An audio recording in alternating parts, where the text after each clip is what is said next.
Remarkable people overcoming remarkable challenges with resilience, dedication, community, and grit. Listen as they share their stories of overcoming adversity. Open your eyes to what is genuinely possible for all of us. Authentic Adversity with host Chris Howe. Welcome back to another episode of the Authentic Adversity podcast. If you're enjoying the content, please like, comment, and of course, subscribe. Today, my guest has a absolutely inspirational story of recovery and redemption. He's a tattoo artist, and he's doing a whole lot in the world of recovery. I'd like to welcome David LeCompte. Thanks for having me, Chris. I appreciate it. Yeah, man, it's great. We were put together by a mutual friend, and I love when kind of organically this sort of thing happens, where you just come across people that have a story and they want to share their testimony with the world. And in this podcast world, this is kind of the way it goes. Like, somebody sees something that's put out, and then these, people get put together, and I believe it's for the right reason. I don't think that anybody, at least in my experience so far with this podcasting thing, everybody who's come my way has an amazing story, has been like incredibly open and honest and forthcoming with their testimony. So, I really look forward to every interview, but, this one, Matt has such amazing things to say about you. So I'm really looking forward to learning more.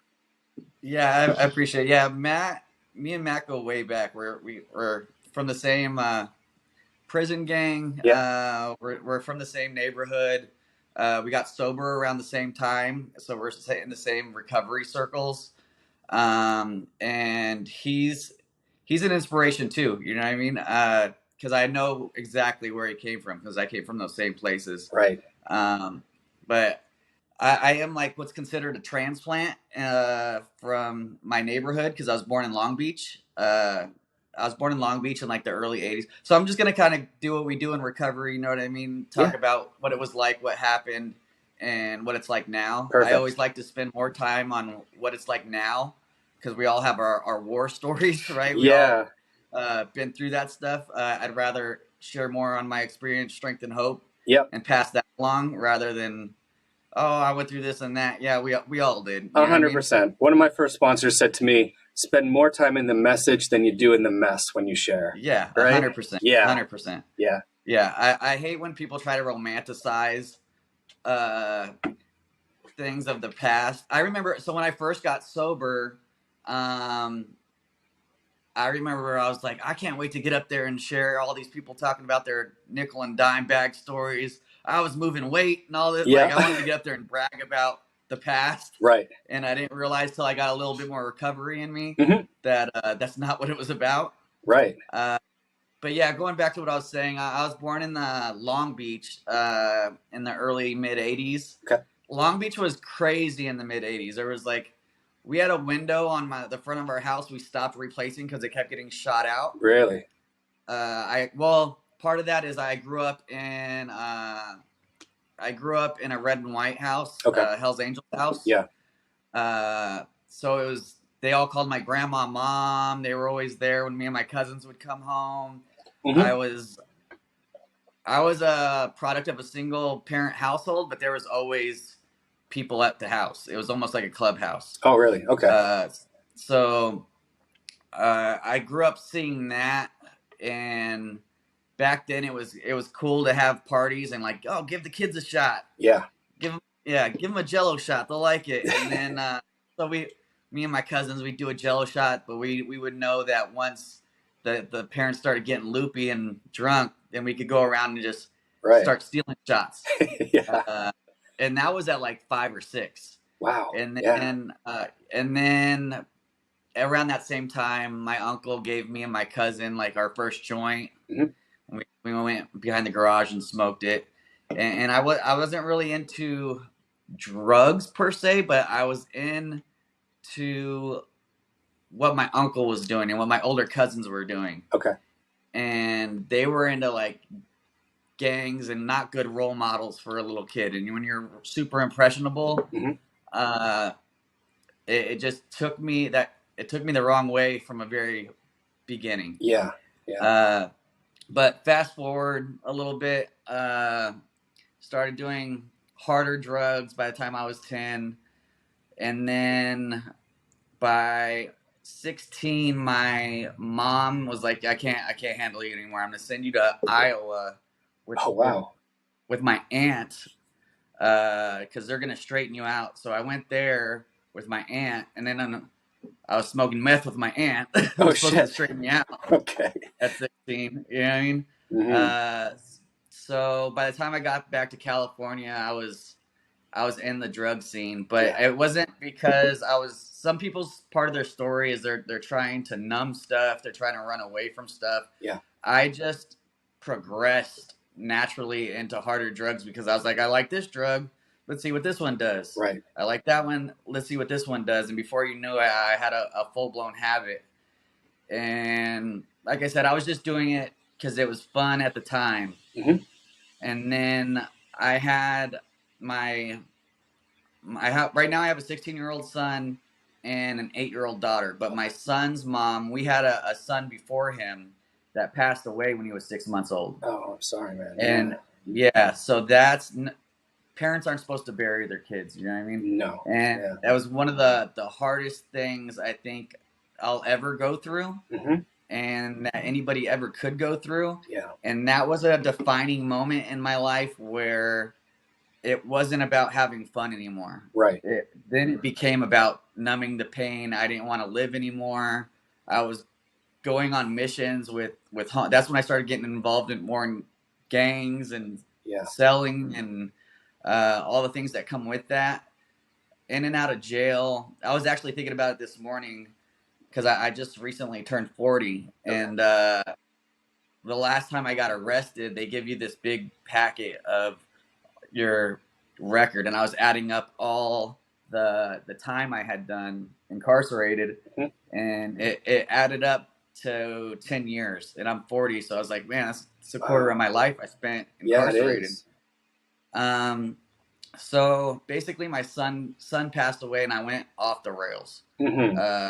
I literally lost my mind. I remember talking to my cousins that I grew up with, and I had been up for so long that I was like looped out of my mind, and they were like, I talked to them later. They were like, we thought you were frying on acid. Oh, really?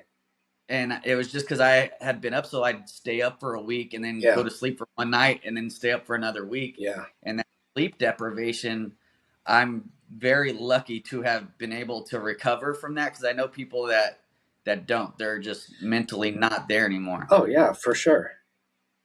Yeah. So, yeah.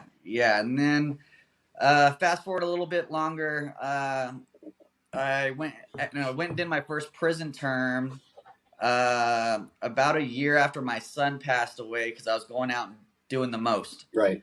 And the time I had gotten arrested before that, so like 6 months after he passed away, I got busted. My mom showed up at the courthouse with his death certificate, like, he needs help. He's lost his mind. Yeah. Blah, blah, blah. And the judge was like, all right, I'm going to be lenient on you, but the next time you come in here, you're definitely going to prison. Okay. So next time I went in there, it was the same judge. She's like, yeah, you're going to prison. Yeah. So I wound up going there. I got out. When I got busted, my son that's 16 now. Mm-hmm. We had another kid within that year. My son was only a couple months old. Okay. So by the time I got out, he was just about to be 4. Right. Wow. Yeah. So, and that's a whole nother thing where my son was at that impressionable age, and I wanted to be the best dad I could because I'd been gone for so long, but I was still wrapped up in the lifestyle I got put on this prison gang when I was in there. Okay. I always had a hand up. Yep. I was trying to earn stripes and make a name for myself. Mm-hmm. Actually, I was only supposed to do 16 months with half. Okay.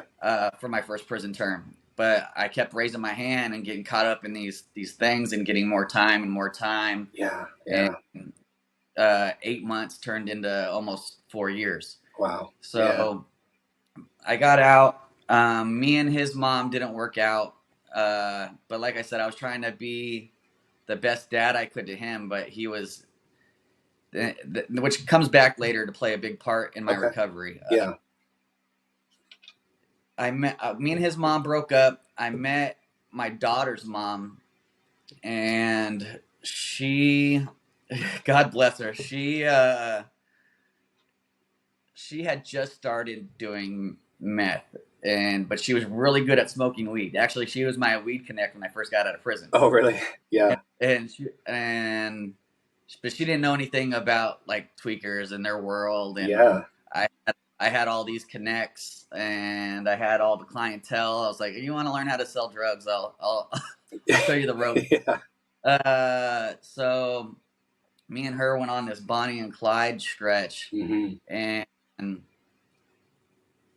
we were kind of, well, I don't know how to put this in other words, but we were selling for the cartel. Okay. In San Fernando Valley, like it would come to one white guy that would supply everything, right, from him, and we'd break it down to all the local white dealers. Okay. So we were plugged in, and we had a good run mm-hmm. for the amount of time it was, but I kept telling her, like, look, all this is going to get taken away like that. That's how it goes. Yep. You get out here, you grind, you try to make it last as long as you can, and then one day it's over, mm-hmm. And you're doing time. Yeah. So that day came. They raided my house for sales, and by that time we just had a daughter, and my daughter was 6 months old. Oh, wow. Yeah. So it was just a flashback of when my son was a baby, because I felt like I was when you're an addict, you draw all these lines in the sand. And you're like, I'm never gonna I'm only gonna snort it. I'm never gonna smoke it. I'm only gonna smoke it. I'm not gonna slam it. I'm never gonna let my kids get taken away. Whatever the lines are, you draw them, and then you find yourself on the other side of that line. Every time. Yeah. Every time. Yeah. That's just the way it works. It really is. That's the scary part about addiction, right? Like, yeah. Every time we find ourselves in a situation, we're looking back on, how the fuck did I get here?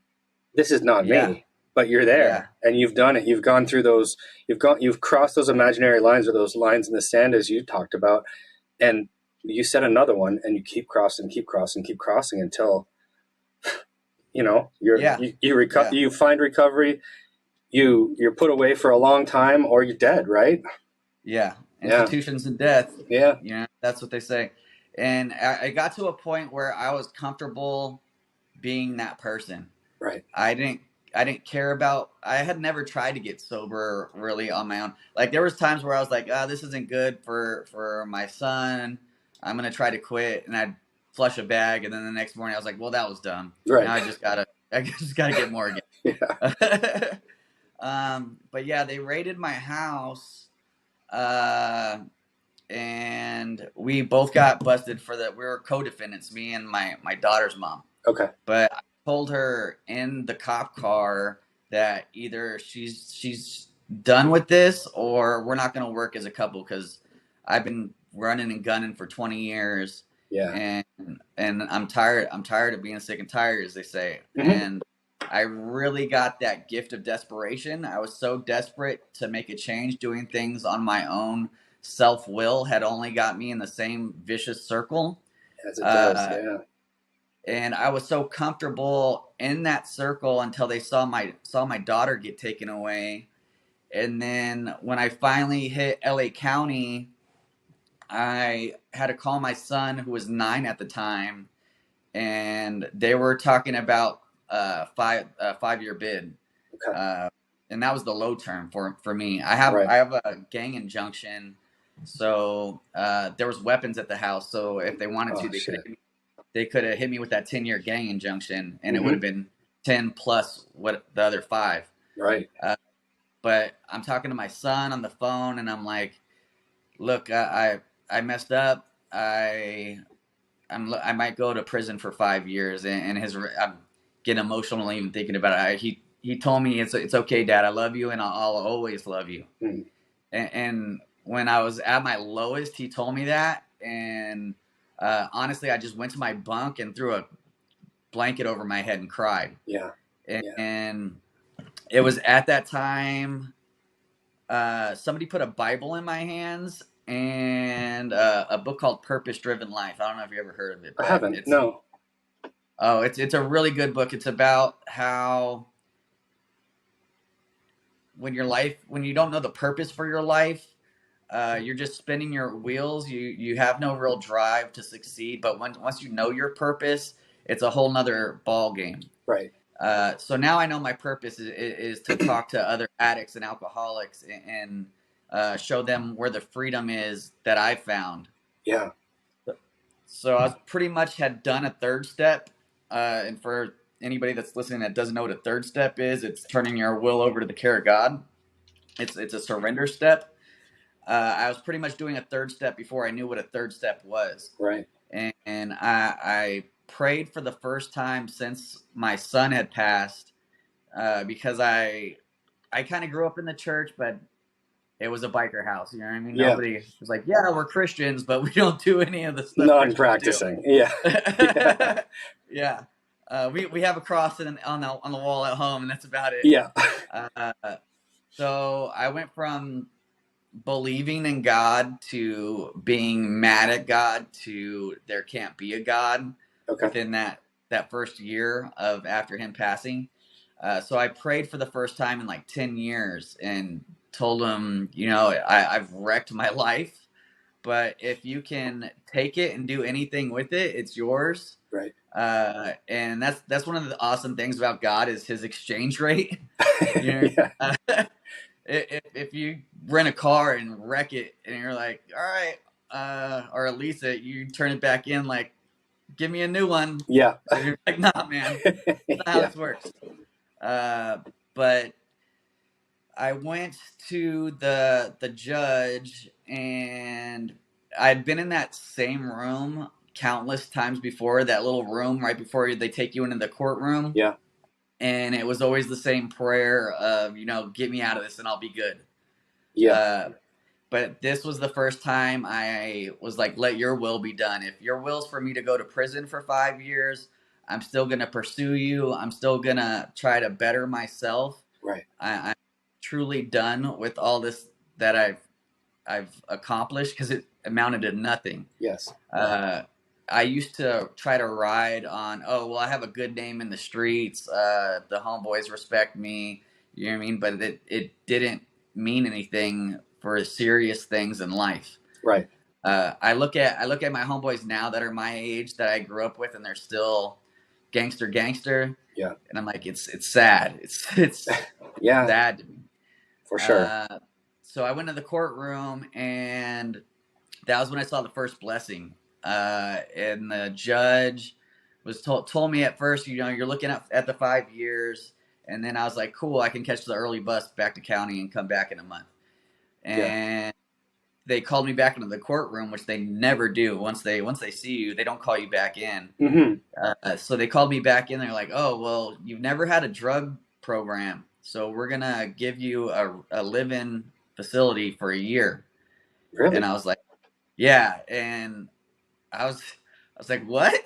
Wow. Yeah. And I was like ecstatic, but I was going back into the tank with homeboys that were looking at life. Right. So I can't be like skipping back in there. Sure. Oh yeah. Because they don't want to hear that. But they asked me like, well, what'd they say? And I was like, yeah, they sentenced me to go to this place called Salvation Army. Shout out to the Salvation Army guys. But they were like, oh, that's a tough program. And at the time I was like, I don't care how tough it is. Right. I will jump through whatever hoops I got to do to get my daughter back. Yeah. And that's all it was about. They say you can't get sober for other people. Mm-hmm. But honestly, I did it for my kids. I had such a low opinion of myself at that time of life. Yeah.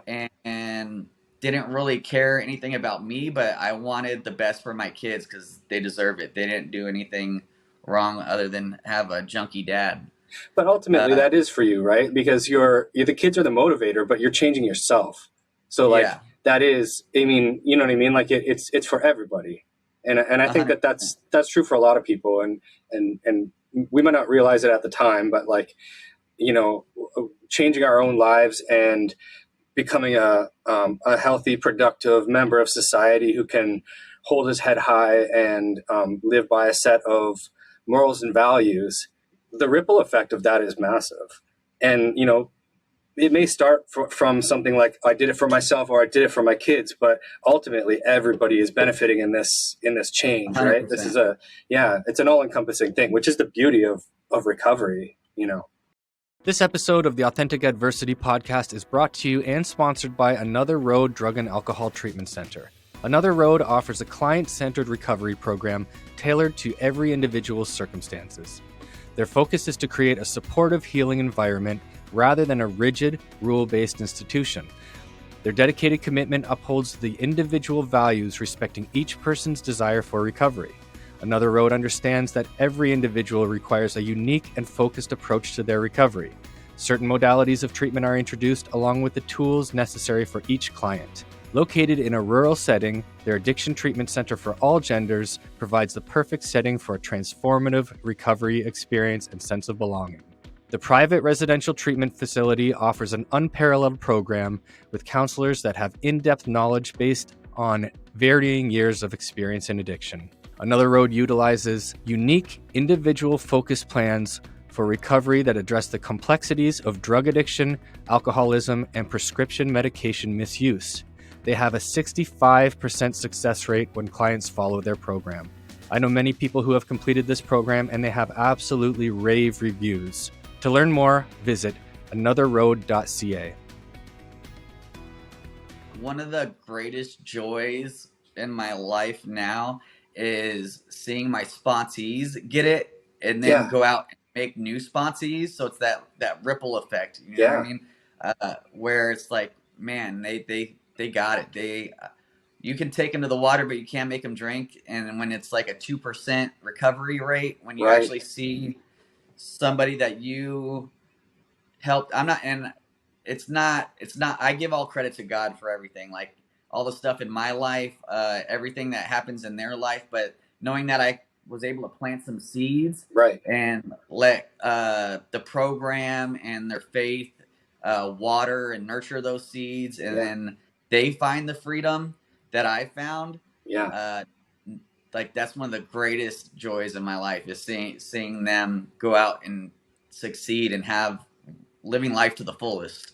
100%. I said that the other day to somebody. I said, there's been, I can't think of one drug that I haven't tried, and there is no substance in the world that feels better or that ever felt better than helping another person find their way to recovery. And just like you said, not doing it for them because it's an inside job. It's their thing, but planting the seeds and pointing them in the direction and watching the person flourish from there, right? Fruition.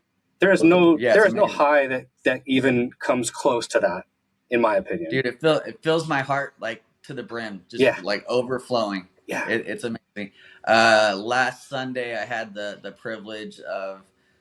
I'm getting a little ahead of myself, but and my wife, my daughter's mom, we did get sober together. She got sentenced to, so that's I'll go back. Okay. So she got sentenced to a rehab too, and my wife is amazing. I can only imagine her face when I was on the county phone talking to my mom, tell her, hey, when we get out, we're gonna start going to church. Because that's not me. Like I used to like think Christians were idiots. I remember specifically watching Hurricane Katrina and seeing somebody with just their family, and they have backpacks on, and that they had just like got their house swept away in the hurricane, and they're still smiling like God's still on the throne, which is something I say all the time, and God's still on the throne. We're going to be all right. And in my darkness and in my addiction and in my just hater mentality, I was like, you guys are so dumb. Just because it was hard to see other people have joy and peace when I had none of that. For sure. I think that scares a lot of us too, who are in active addiction, when people start talking about religion or faith or any sort of like spirituality, I think a lot of us, I can only speak for myself really, but, the thought process there for me was like, well, if there is a God or if there is a higher power, why am I going through this right now? Why would he put somebody through this? But, as you move your way through recovery, as you come out of that, come into recovery, and you start to see, there was a purpose for that. There was, and 100%. and I think a lot of us, when we're in the throes of addiction, it's tough to see other people happy, and it's really tough to see other people happy in their own faith, because, we've given up on any idea of a higher power at that point, right? Yeah. And a big part of that too is, and I say this all the time, he can use any pain and any darkness for his purpose. Mm-hmm. He does have a plan for your life. But as far as me being sober, I didn't know who David Clean was. I didn't know it, and that scared me. Right. I was scared. I was scared of success, and I was scared of failure at the same time. Yeah. Because I didn't. My identity was so wrapped up, and I'm a convict. I'm a drug dealer. I'm a gang member. With all these things, that seeing David in any other type of light was a mystery and unknown, and we're scared of the unknown. Sure. So I had no idea what that looked like. And me and my wife, we wound up getting married, but we lead a Bible study for addicts and alcoholics. Okay. And yeah, so like I was saying, we had the honor of baptizing a few people from that life group, and 3 of them are siblings. One of them's my best friend. Okay. But now his sister and his brother are part of the life group, and the whole family is just like amazing, and it's their blessing to my family's life. I bet. They truly are. Yeah, that's amazing. Yeah. So what it's like now, like I said, we lead a life group. I lead a recovery meeting. It's about like 50, 60 people on Fridays. Okay. But it's called Christ Powered Recovery. But it's a 12-step program. It's basically NA or AA, just when you know your higher power is Jesus. Right. And I'm like a leader in my church, whatever that means. Okay. Yeah. Yeah. And it's still weird being considered a leader at anything, considering where I used to be. Right. But people, especially couples that are trying to get sober together, Mm-hmm. they're like, "Oh, you and your wife are an inspiration."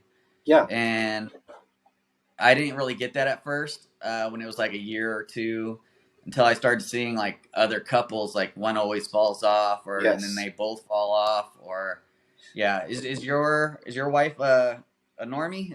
No, she is far from it. She's in recovery. So she's got, I think she's coming up on 11 years in about a month. Amazing. Yeah. And we met when I had probably 8 years. She had a little over 6. And, had we met any time earlier than that, it would have been disastrous. And I can definitely relate to what you're saying. And personally, like I have,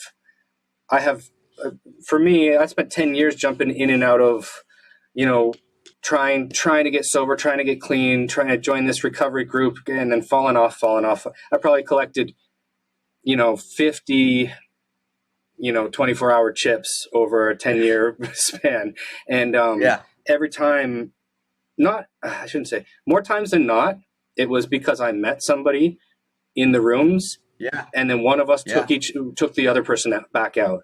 And it's a real tough, it's a tough thing for couples. It's hard for one person to get clean and stay clean, but for 2 people to do it in harmony is a real, if it's possible, it's amazing and a massive blessing.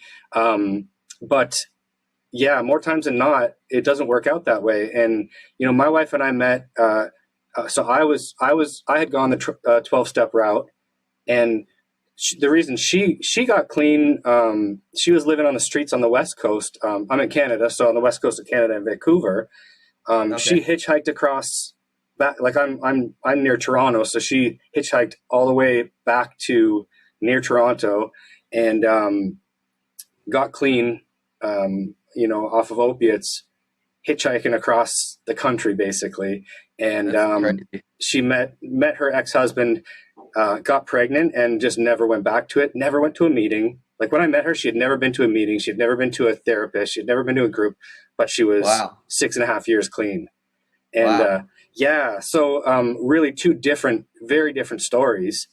She got clean early in life. I want to say she was 21 when she got clean. So she had a short run, but a hard run. And and for her, so for me to talk to somebody who didn't get sober through the rooms was it was insane. And then, so now especially off of opiates. Oh yeah, I know, it's insane. And, but she's a very strong-willed woman. She now is part of, she goes to meetings now. We facilitate a meeting together once a week as well. And she's got sponsees. She, sees a therapist, all the good things that we can do in recovery to stay healthy and maintain our sobriety. But yeah, it definitely, for me to live in the same house as somebody, to be married to somebody that's also in recovery, it's like having, we don't sponsor each other, of course, but it's like having, we can have a meeting at any time of the day, any day.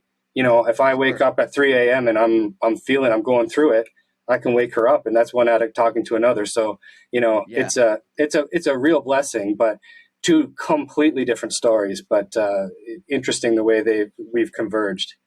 And part of that is how we were able to do it is she's my biggest accountability partner. Okay.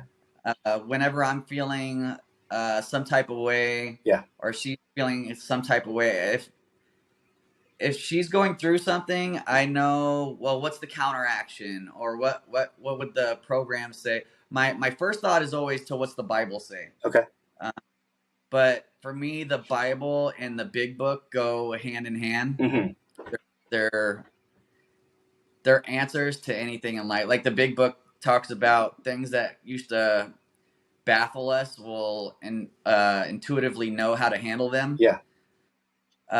And things that used to baffle me, I would just be like, all right, let's get high about it and we'll figure it out. Sure. Yeah. But now it's like, and it becomes second nature to look towards the Bible or look towards program on how to handle situations. Yeah. I was sharing at one of my meetings recently, sometimes I feel like a Zen master. Okay. Where I'm just like, it's cool. Like, her car got stolen like 2 weeks ago, and she's like, oh, my car's gone. Oh, shit. And normally I would have flipped out, like, oh, what are we going to do? Yeah. But I was like, all right, well, we'll figure it out. Yeah. No big deal. But it's situations like those that I'm thankful for, where I don't have to pound my head against a wall. Right. Before I turn to program, or before I turn to God and turn those things over to Him. The more you do it, and it doesn't happen overnight. You know what I mean? It takes practice, but now it's become second nature that I don't have to do.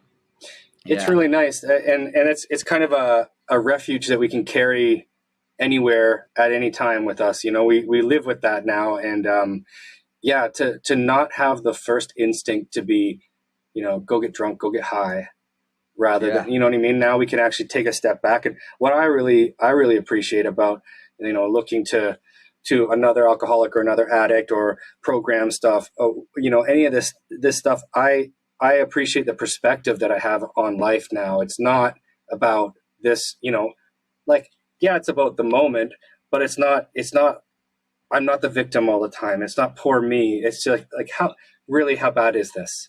Things have been much, the perspective that we have as people in recovery, we've been in the depths of hell. We've lived there for a long time.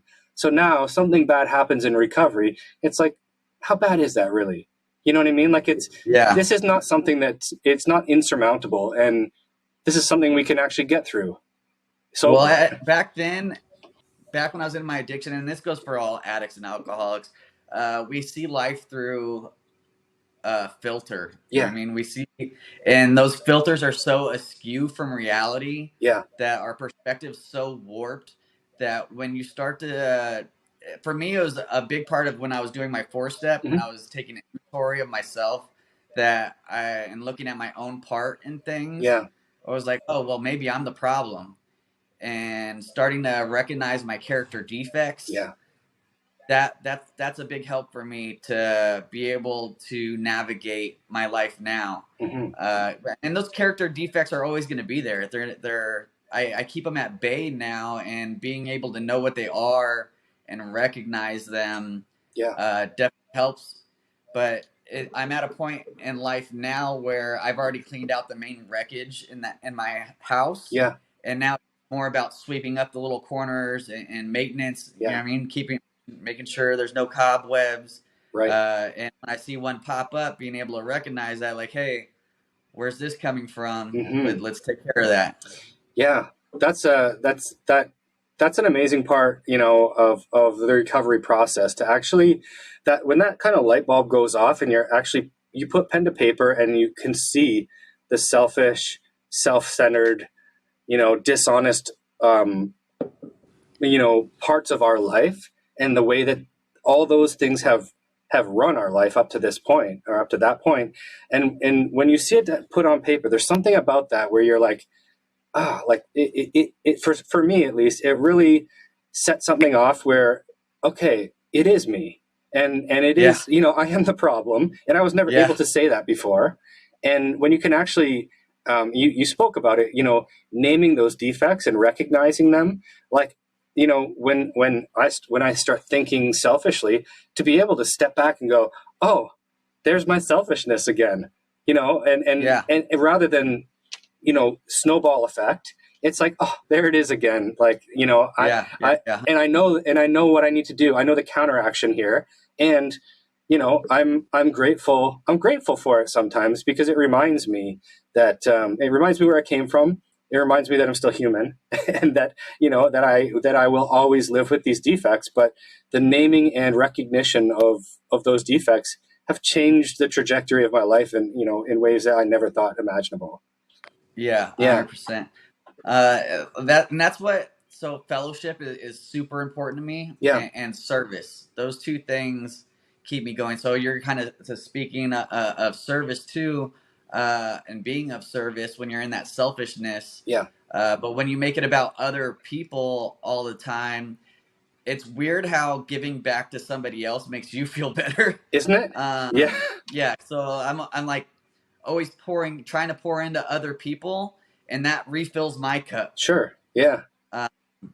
And as far as fellowship goes, that I surround myself with people that are always trying to be. That's the common denominator with my friend group, is we're always trying to be better than we were last year. And we're always pushing each other forward. And yeah, it's amazing. We all, like 12 of us, went skydiving for my birthday. Oh, cool. Yeah, we do everything together. We go skydiving, we go to Big Bear together. Cool. We all got COVID together. Yeah. That's amazing. The fellowship is so important. And, even in the simple, Matt spoke about it in his interview, simple things like using social media as a tool, and being able to, meet and connect with other people in recovery all over the world. I mean, that's a pretty amazing thing that wasn't really a possibility when I got clean. And so, I'm to even be able to speak to you right now, we're in 2 different countries on 2 different coasts. Like, this sort of thing is amazing. And, but to have that core group of friends that, you can bring things to, there's no fear of judgment. And what I really love about speaking to another person in recovery is that we never have to talk about the details. We just talk about, and no matter what I say, I can guarantee 100% every person in the room will say, I've felt that before. It's about relating to the emotions that we all share, not comparing stories like you talked about, or having to go into detail about anything. It's like, I'm feeling this way. yes, I felt this way too, and here's what I did to get over it, and let's talk about it, and how can we jump this hurdle together? Not, you don't 100%. have to do this by yourself. And that's the concept of asking for help and accepting help before I got clean was very foreign to me. I always thought I could do everything on my own. And Yeah. as you mentioned earlier, like our self-will, what we could do on our own got us to where we were at before we needed to start asking for help. And what I've really, really, really realized, and what's really made a massive difference in my life, is to be able to have those friends that I can go to with, no fear of judgment, no fear of any recourse, never feeling like, oh, I'm going to get called a name because I said I'm sad today, or I feel or looked down on, or less than. Yeah. or like I feel self-conscious, and to not be judged for that. Everyone should have that in their life, but a lot of people don't have that. And for us in recovery, we know that, that fellowship is so important. And we don't have to go into detail because, like I said, we've all been there. We've all felt the same things. No matter what our stories entail, the emotions are all the same, right? Yeah, there's always a bridge there between, no matter how bad or not bad you were. There's always those, like I said, common denominators between our stories that we share a bond with. Yes. I was in. My dad had a heart attack, and he lives in Vancouver, Washington. Okay. And I had to fly up there, and I was, at this point, I think I had like 5 years sober. Okay. I'll have 7 next month. Oh, congrats. But Awesome. yeah, thank you. I appreciate it. But I was feeling a certain type of way, and I called my sponsor, which, sometimes the phone weighs that proverbial 1,000 pounds, and you don't want to call when it's you needing help. You just want people to call when they feel some type of way. But I called my sponsor, like, why don't you find a meeting up there? Yeah. And so I found a meeting, and that's one of the cool things about fellowship too, is that no matter where you are, they're welcoming, and they'll bring you in because we share the same life experiences. Yeah. I do tend to lead towards like the worst of the worst. Like I was talking about my best friend. He's a heroin addict that he's coming up on 6 years next week. Okay. Cool. Yeah, he's awesome. But he's like got these homeless stories that they're funny now, but back then, like, man, you're doing bad. And I've been homeless, so I've been really bad. But my point is, no matter how bad you had it, or sometimes you get somebody that comes into a meeting and they're like, I'm addicted to marijuana. Right. It doesn't really matter what your addiction is if it's making you not the person that you were meant to be. Yes. Because when you find that I found who I feel like I was always meant to be, and it's amazing. And I definitely have those times where I wish I would have got it so much sooner, because my life in the last 7 years has become more blessed than I deserve by 1,000-fold. I wake up in the morning and I'm like, I can't believe I live in this house, and I thought I'd be homeless again at some point. Yeah. But those people that are like, I'm addicted to marijuana or porn or whatever their addiction is. Right. My thought used to be like, oh, you don't talk to me when you've experienced being dope sick. Right. That used to be my first thought, but now I realize it's not about that for them. It's about finding freedom from whatever's holding them captive. Yeah, I couldn't agree more. This episode is sponsored by Carousel Tattoo and Barbershop. Custom tattoos and traditional barbering exceptionally tailored for each individual. Located in the historic lakeside community of Port Dalhousie, Ontario, Carousel Tattoo and Barbershop creates from their passion and dedication to the craft. Combining traditional standards of uncompromising quality and exceptional service with modern craftsmanship to create a one-of-a-kind tattoo experience and head-turning cuts. Their aim is to continuously improve their skill set and give back to their trade and local community in a positive and impactful way. Visit Carousel Tattoo and Barbershop in Port Dalhousie, Ontario. I was the exact same way as you, especially in the beginning. I wanted my story to be the worst of the worst. I wanted to like, it's so strange. It's like, it's a weird world in early recovery where we all want to like brag. Like, yeah, we want to brag about the worst things. Yeah, and then about how bad it was. Yeah, like, no, I was worse than you. But like when we were out there, we weren't bragging about it. When we weren't, you know what I mean? Like we were desperate. But like, I think it's a thing that happens to a lot of us, and the judgment. You know, we're still. I mean, early recovery. We're not going to shed all the armor that we've built, and the judgment, and the nonsense that we think about people or the way we act. It takes time. It doesn't happen overnight. You know, you spoke about that, and I couldn't agree more. It's about finding who you were meant to be and embracing that person, and nurturing that, to its fullest. And I'm guilty every once in a while of like, somebody will talk about their problem, and I'll in my own mind kind of scoff at it at first. Then I'll have to check myself and be like, no, they're here. It's like making fun of an overweight person who's in the gym. You're in there trying to do something good for yourself, trying to do better, trying to improve. Who are we to say? 100%. Yeah. And I used to do that when I hit the gym, but now I see people at the gym. I'm like, good for you. Yeah. I mean, you're here. You're get after it. For sure. And it's the same way in recovery. No matter what it is, I'm like, yeah, get after it. 100%. Find that freedom. Yeah. There's definitely people, like, it could be weed, it could be fentanyl. Yeah. Which are very different approaches to helping that person. And sometimes I feel like I can't relate. Yeah. But then once you get to talk to the person and know them as a human being, then you find common ground to build those connections, to be like, all right, I'm gonna trudge this road with you. We're gonna get through this together. For sure. And I think that goes back to what I was saying about, like, the common ground is the emotions that we feel, and the you know what I mean? And so if we can relate to that emotion, no matter if it was, like you say, if it was fentanyl, or if it was weed, or if it was coke, or if it was crack, like, it doesn't matter. It doesn't matter what the substance is. We've all felt those same emotions. We've all felt trapped. We've all felt hopeless. Yeah. And, and the thing about recovery, when you walk into that room,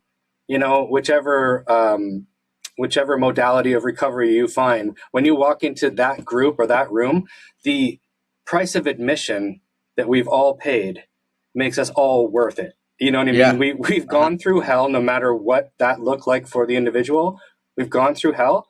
And here we are to recover together, to help each other, and to nurture each other's recovery, and we grow together, which is I was never a team sports kid.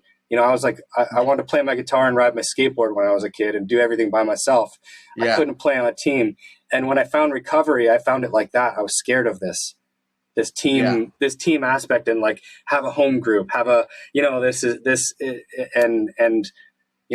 tell everybody, tell your story to everybody, and be open and honest about it. And it scared me because I didn't think that I was a team player, and I didn't believe that other people would be on my team. And I was so wrong. Yeah. So those commonalities between us, it's just humanity, right? Yeah. The emotion and the lost feelings we feel at times. Yeah. The selfish behaviors. It's just human nature, and no matter what you chose to fill that hole with, it is not going to fill you up the way you thought it was going to. I mean, I can only speak to me personally, because I'm a strong believer, and I preach all the time, but when I find it necessary, I use words. Okay. And what I mean by that is I try to lead a life that demands explanation. Like, he was this way and now he's this way. Something, what happened there? Yeah. So I don't go around, like, I'm not one of those Christians that go around like trying to push Christianity on people. Right. But I can tell you what happened for me if you want to know. Yeah. If you don't, that's fine too. But if you come to me, I'm going to tell you that hole that I was talking about was a God-sized hole. You might have heard that expression. Yeah. I had this God-sized hole that I try to fill with drugs and women and everything other than that trust in my higher power and the faith that I have. And that's what truly brought me peace in life. Yeah, absolutely. Yeah, I think that that speaks to the attraction rather than promotion piece there too, right? Like, nobody is going around wearing a sign saying I'm in recovery, or I'm a believer, or I've got faith in something, follow me. We're living. I love the way you said that. You're living a life that demands an explanation, and we're walking examples of hope and of change, and we're all day, every day, we're showing another person that recovery is possible. You can change your life, and if you want to know more, let's chat. If not, cool, but I'm around whenever you want to, and when you're ready. It goes that way a lot with the homeboys and in my circle, like the guys that me and Matt came up with. Yeah. A lot of them are still out there doing what we used to do. Yep. But it's encouraging. Every now and then they'll hit you up like, hey, I'm doing bad. I see it from outside. It looks like you got your stuff together. How do I get to where you're at? Yeah. And depending on the situation, I'll either point them toward the program or I'll point them towards God. I always say that God took me to AA, and then AA took me back to God. Okay. Yeah. Because God put me in the program, and then pursuing program, you can't do His will if you don't know what it is. Right. You know what I mean? And when you're turning your will over to His, what does that really mean if you don't know His character and what He would really want? It's like it's like a relationship, right? I don't know you that often, but if we got the time to spend together, and the more time we spent together, I wouldn't have to be like, oh, I wonder what Chris would say about that. Right. Because I would just know without even, this is how he feels about that. It's the same way with God. The more time you spend with Him, the more you learn about His character, the more you learn what he would want in any situation. And I'm always just trying to make the next right decision. Yeah. To do His will. Yeah, definitely.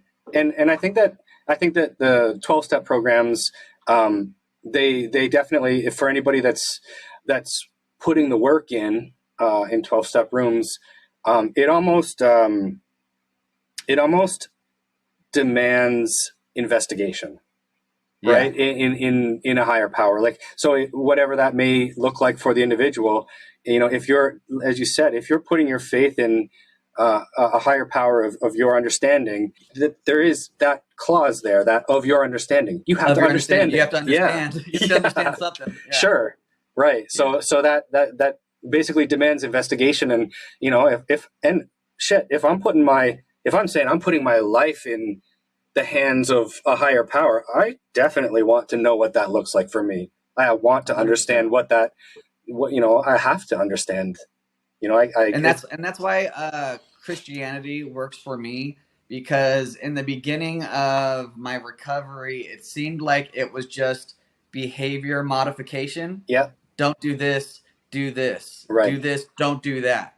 But I find with my faith, it's more of a heart transplant than it is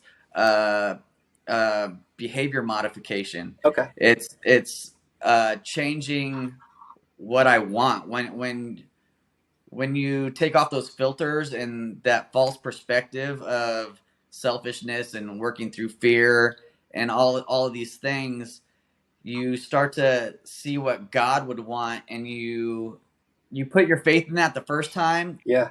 And you take a step and you find that the footing is solid, and He catches you. And then you take the next step and He's there.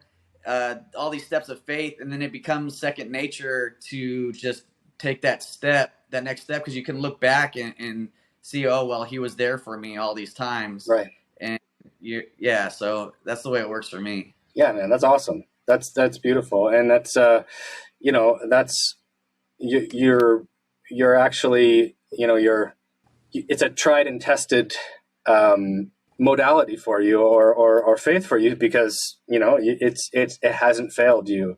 So why not continue on that path? And, that's amazing.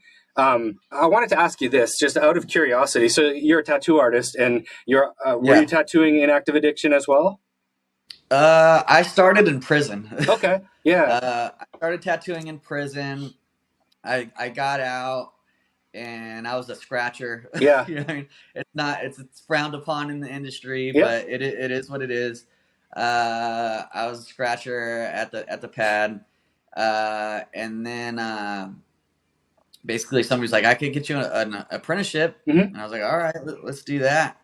I was tattooing it, and my tattoos when I was using are atrocious. Yeah. I see old friends, and I'm like, oh yeah, you did this on me. Like, oh my God, don't show people that. Yeah.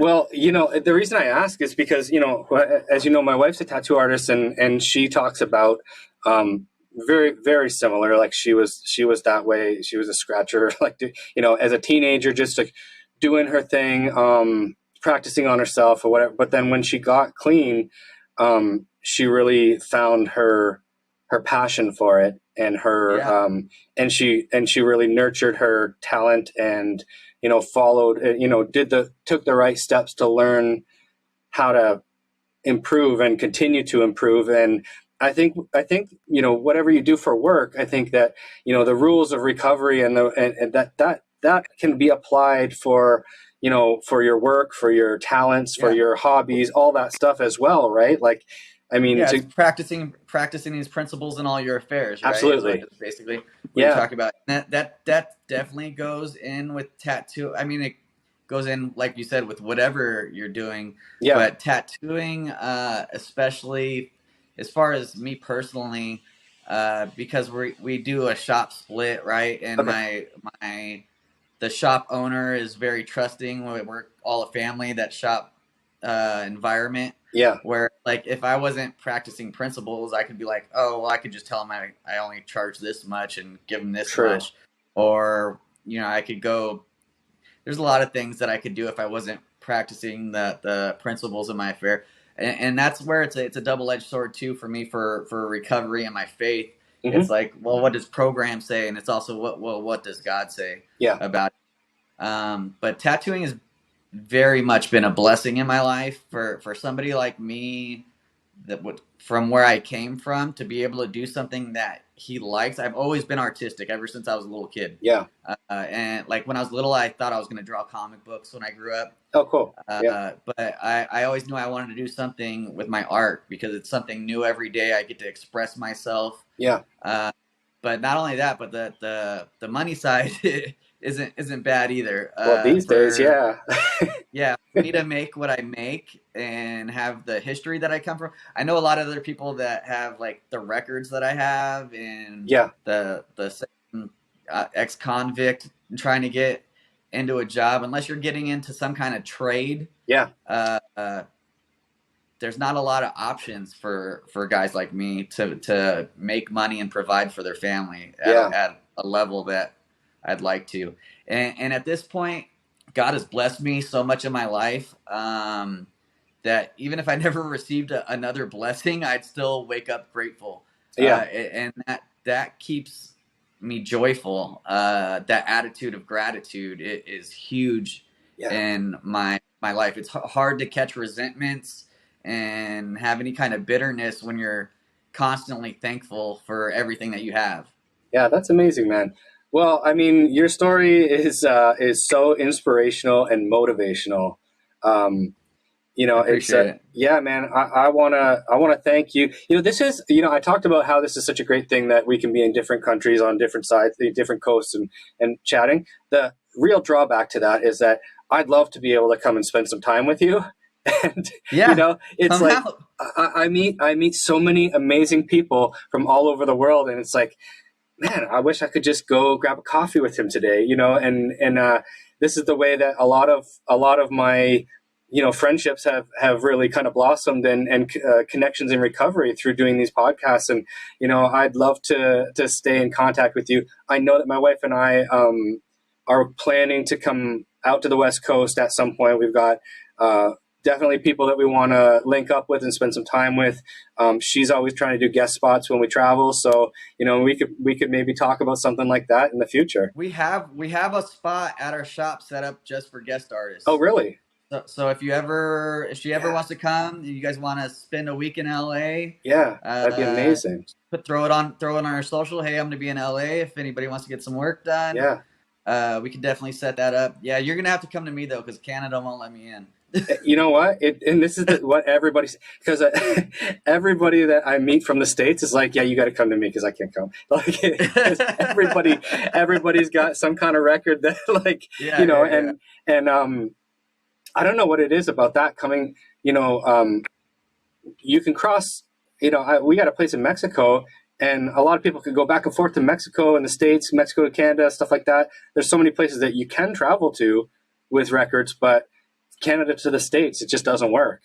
But it's States to Australia is like that too. There's definitely places I won't be able to go to, but if you're that'd be awesome, man, to link up. Me, you and Matt can get together, go do something. Sure. Yeah, man, I'd love that. For sure, we will make it out that way. Probably after the summer, but yeah, I definitely look forward to keeping in touch with you, man. Your story and your testimony is so valuable to me. I know that many other people are going to be able to relate to this, find commonalities, and I know that this is going to play a part in planting the seeds, as we talked about, to changing some people's lives. So I really want to thank you for this. And before we kind of sign off, if anybody wants to learn more about you, where can they find you via social media? Or my Instagram is more just for tattooing, but it's LeCompte Tattooing, LeCompte Tattooing. Okay. And then I'm very heavily involved in Freedom Church. If you're ever in the LA area and want to hit an awesome church that's no judgment, you can kind of belong before you believe, as we say. Oh, cool. Freedom Church in Chatsworth is amazing. And then if you're ever in the area and want to hit a meeting, Christ Powered Recovery is an awesome meeting in the area. You can find me through all those things. There's a website for Christ Powered Recovery. Perfect. or the Freedom website. And then also shout out to my shop, Nathan's Tattoos. Cool. And Piercings. There's a lot of phenomenal artists, a lot of phenomenal piercers at that shop. You can find them online, Nathan's Tattoos and Piercings. They're dope. It's a good shop. Awesome, man. And I'll put all those links in the show notes, so anybody who wants to check it out, it'll be easy to access. I appreciate that. And I want to thank you too for having me on, man. It was awesome. Yeah, man, it's a pleasure to meet you, and I look forward to to staying in touch. And just thank you from the bottom of my heart. I appreciate it, and I hope you have an amazing day. Awesome. All right, Chris. Likewise, I hope you have a great one, man. All right, thank you, brother.